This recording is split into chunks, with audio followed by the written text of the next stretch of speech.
Je vais bel et bien parler de la situation de Moïse Katumbi qui n'est pas sur le sol du Congo, qui a pris fuite à Kimiwapi Mboka, ya famille naye l'a prouvé à suffisamment qu'il n'était pas congolais.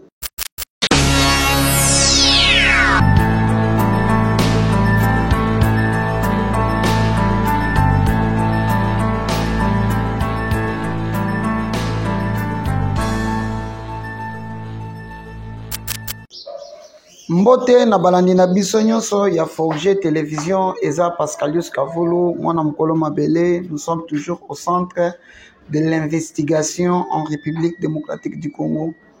Tobeti libaku malamu mukolo lelo ya kolanda actualité to sangu ya maye nyonso eleki na oezoleka na République démocratique du Congo.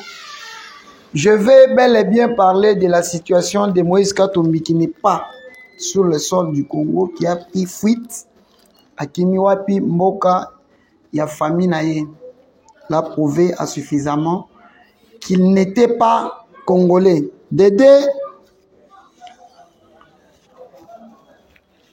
nakoloba situation ya évolution ya mboka na biso par rapport ya retour fâché ya chef de l'État na mboka France. Nakoloba pe na oezoleka na États-Unis d'Amérique, l'Organisation des Nations Unies, oyo bauti ko voter RDC pour un mandat il y a 2 ans de 2025 à 2027 comme membre permanent et à droit de l'homme.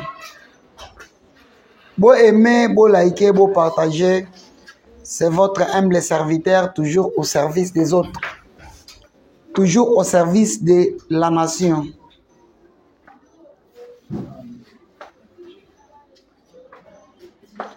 Sans tarder, toujours quand on a développement, il y a un sujet où annoncé tout de suite.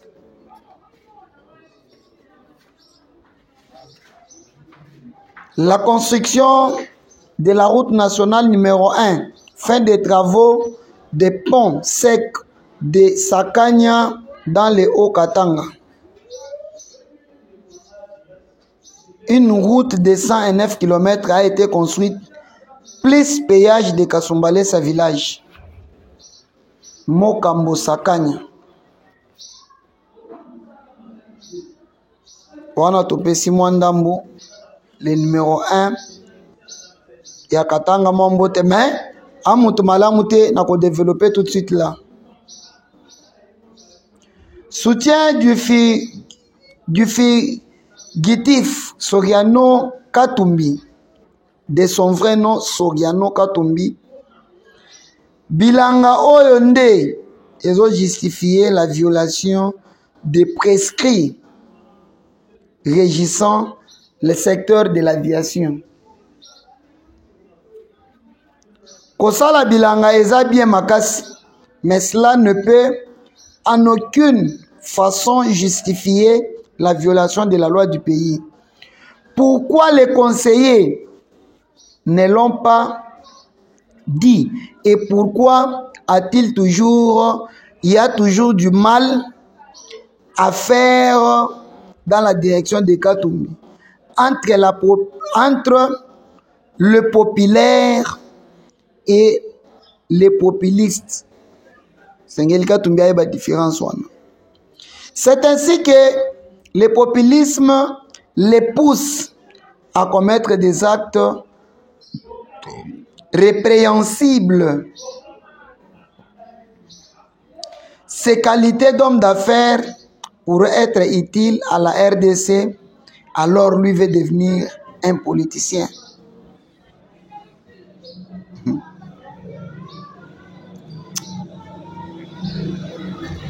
Moïse Zonga salela biso bilanga ozwa mbongo ebele biloko ozosala ya yo te oyo eza biloko ya yo te zongela bilanga. Moi je te donne un petit conseil, le chairman zongela bilanga apana bino akobokola bino na bambisi zalaki pêcheur yo mwana na ye okosala koleka papa okosala bilanga tika politique.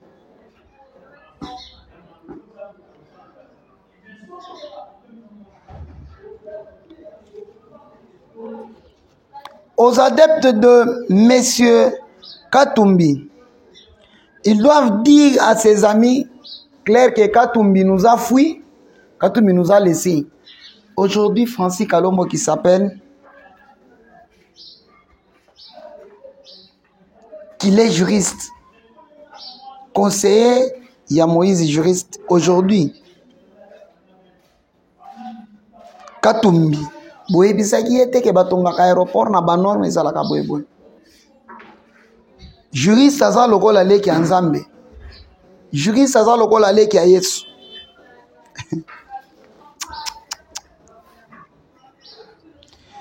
Toute ma loyauté à ces grands hommes de Félix Antoine Tshisekedi Tshilombo qui est en train d'accomplir la vision de son père qui est Etienne Tshisekedi Wamulumba, où le peuple d'abord, où le peuple est au centre de tout, où l'état de droit est au centre de tout, avec le capitaine d'équipe, je cite bien Constant Moutamba.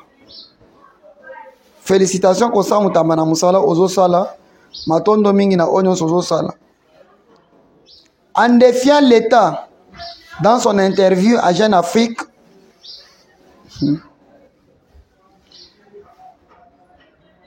Katumbi menace la République démocratique du Congo en déclarant qu'il va construire et il va achever les pistes d'atterrissage. Est-ce que même en Zambie, atana mboka yo kimeliwana na France wanoko ya be otongi aéroport parce que aux français otongi batiki otongi aéroport. Félix Tshisekedi est un fin politicien. Yasuka, c'est lui. Par les années dans l'opposition où il a fait près de 37 ans, un apprenti politicien et un semi-intellectuel comme Moïse Katumbi ne peut les pousser à l'erreur. Un semi-intellectuel, donc quelqu'un qui n'a même pas un diplôme d'État, Moïse Katumbi, il va se comparer avec un fils d'un grand baoba, un grand homme, d'Etienne Tshisekedi Wamulumba. Moïse Obandi Libomatoni. Et c'est toujours après avoir suivi cette interview que j'ai vite compris que Félix connaît mieux Katumbi que nous. Il avait entièrement raison de les qualifier de borderline. Borderline. Nde kombo facha benga Katumbi. Donc Katumbi aza borderline. Plus de doutes possibles, c'est confirmé. C'est Katumbi qui soutient l'AFC du Corneille Nangaa et Joseph Kabila. Pour balinga ça l'aéroport pour que baba ndolongwa na Rwanda ba teki wana ba s'installer. Boki bo sauter ba moko nyonso ba pays voisin nyonso pour boya na Katanga. C'est impossible, il a fallu toujours par l'aéroport. Yango c'est ce qui est en train de se passer. Alors nga lokola mwana Nzambe, tout ça comprendre déjà politique na ye depuis kala.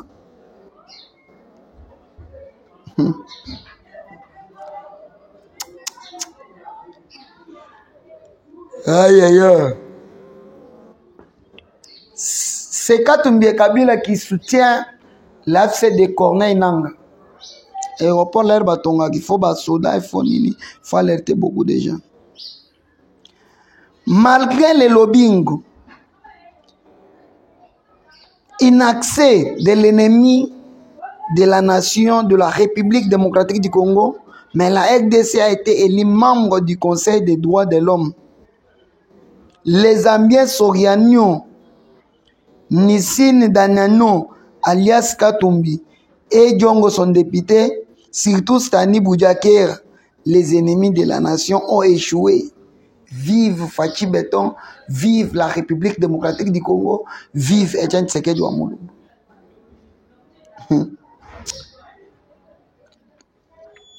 Et je me pose la question, quel faut tous ces gens-là à côté de Moïse? Les Francis Kalombo et les consorts, les Salomon et Sadela. na mususu oyo ancien président de l'Assemblée nationale candidat basala kane Monique Boyara pona olia mbongo il faut lui donner des conseils que dans un pays où il y a l'état de la nation et il y a l'état des droits avant otonga fingi sengeli respecter ba droit na mibeko on a l'époque na bango aya bomi a SNCC aya na babisi ya barigani a installé so lingo tonga ba aéroport Congo Mobimba poso ma ba veba na kitsa bato na ba aéroport na ezalaka omoni avion lokola mituka nde place soit mayele te wana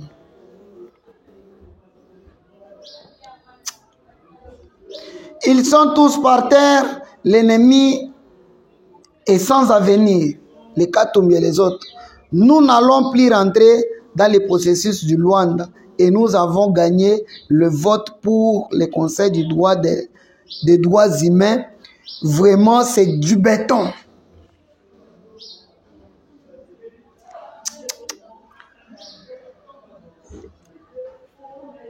Les gens qui étaient hier appelés les Koulouna, aujourd'hui, ils sont les bâtisseurs. Les lots qui Koulouna et pas les panabino, ça devient vraiment fierté que moi on a besoin de balayer pas mon toit ça là comme ça là mon tout déjà oh hebi musala ayo goya zo ebisanga yote bisonde biso yo nani okomi nani na mboko yo za mwana nani.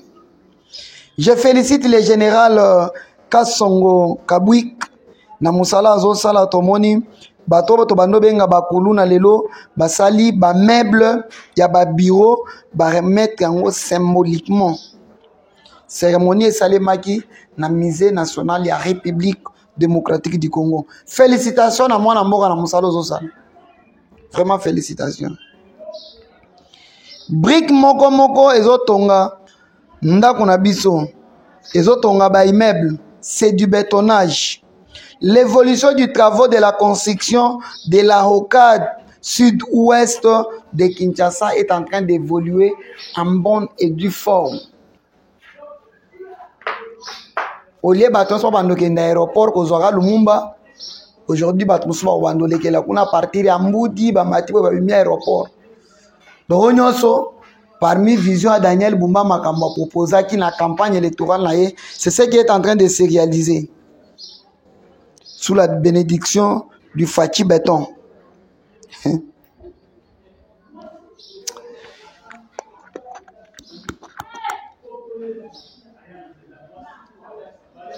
Monsieur Katumbi, victime de l'Éternel lui-même, victime à l'étranger, victime na makamunyoso. Aujourd'hui, le monde veut du mal selon ses adeptes que tout le monde veut faire du mal à Moïse Katumbi. Parce qu'on a un avion et aéroport pour un avion bakit. Beaucoup de gens que l'État a mabe ou bien les acharnements.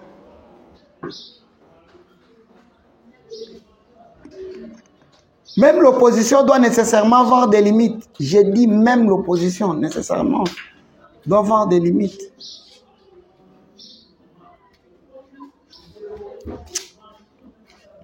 À l'époque des musées, musée Laurent Désiré Kabila. À l'époque de Joseph Kabila, à Exilakio. Si quoi Félix, exilé yote, yo moko yo ano mikemeli, na mboka na biso, yo moko mikemeli. Qui t'a chassé?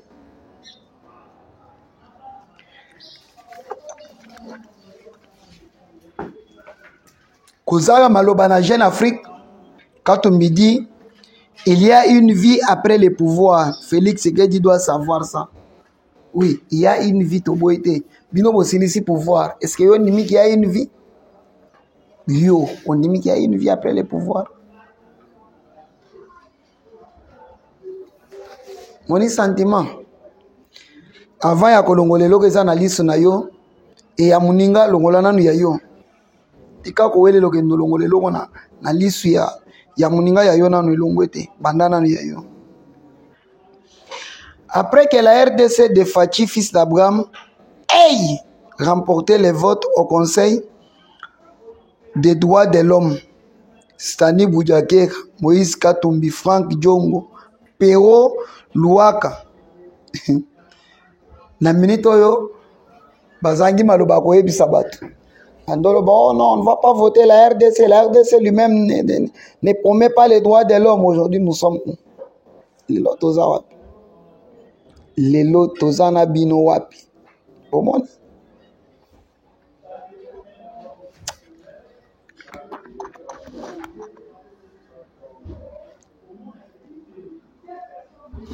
« 72 voix sur 190, la République démocratique du Congo sous le leadership éclairé de Fachi, fils d'Abraham, vient d'être élu comme nouveau membre du Conseil permanent des droits de l'homme dans l'Organisation des Nations Unies pour un mandat de 2025 à 2027. Fachi Azana Yanzambi, qui vous a dit qu'il a un mandat?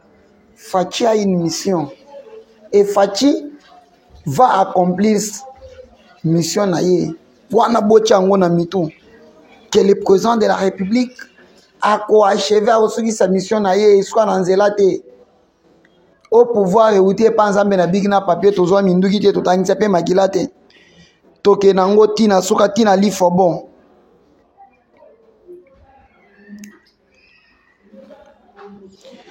Pour les soutenir, Moïse Katumbi tozo yebisa yo ke bilangande et que justifier violation des prescrits régissant le secteur d'aviation te.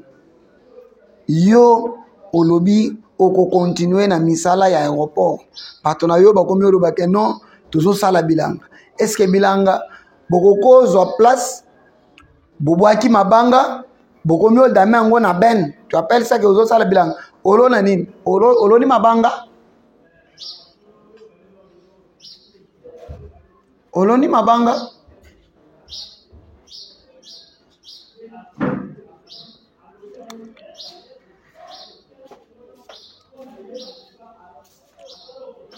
tika sentiment Katumbi, tika vraiment sentiment nazo bandela, tika vraiment sentiment. C'est votre humble serviteur au milieu des investigations. Nous vous informons que Katumbi akimi na mboka ya mabele ya bakoko na ye ake sika makila na ye eza ke pa bande wana ya basto ya mibali. Il a prouvé suffisamment qu'il n'est pas congolais. C'est lui qui soutient les M23, c'est lui qui soutient l'AFC du Corneille Nanga ou les bando ton aéroport pour que l'avion ya ba M23 na AFC et le Nord de l'Est vers le Katanga pour bien déstabiliser le Katanga. Oh, et si Satan à la Kanzambe azanga kate, Dieu lui a confondu. Yango tosengi mama Marthe Kasalou, benganela biso Augustin Kabuya. Kabuya montoyeli biso gouverneur ya Katanga cha Kaboul. Par conséquent, Kaboula, tellement que ce sont les oiseaux de même plumage, bango se m'a perdre, tala bazongeli misala na bango yakar. Aujourd'hui, voilà le résultat. Vous voyez le résultat?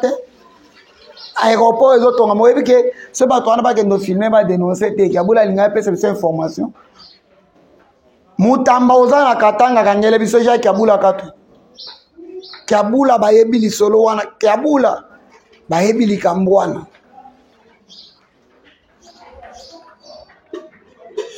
Kaboula Jacques ayebili kambwana.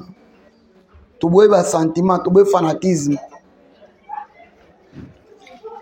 Congo eza mboka biso nyonso esingeli biso nyonso to jouir na avantage to richesse ya mboka na biso. Za groupe moko abato bomi SNCC osaleli biso abari gani muzuri sana kuna matata. On fait semblant. Boye bomi je kamine bo sali style to sali semblant. Botongi tongi ba port partout na Kinshasa awa lelo ba botoli bino ba port wana nyonso wana.